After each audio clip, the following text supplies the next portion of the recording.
Buhay pa ang serye matapos ang Game 6 ng NBA Finals. Panalo ang Pacers sa score na 108-91. Buhay pa ang mga mananalpak. Pinangunahan ang Pacers ng bench player Obi Toppin na may 20 points at 6 rebounds.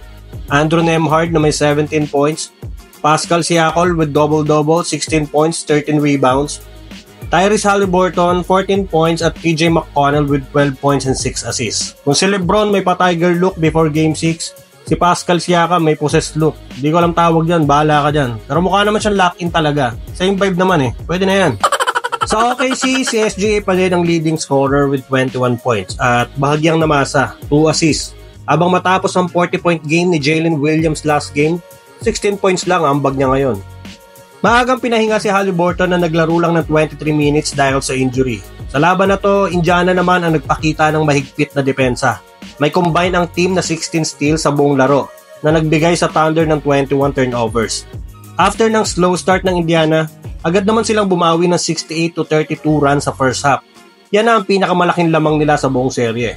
Dahil sa first 5 games nila, never sila lumamang ng mahigit sa 10 points. Sa second half, hindi na lumingon ang Pacers at in fairness, marunong na silang humawak ng lamang.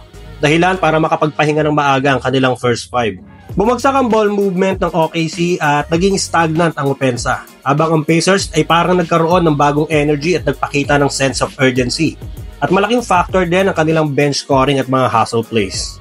But anyway, ngayon pa lang ulit magkakaroon ng Game 7 sa NBA Finals since 2016 Cavaliers vs Warriors.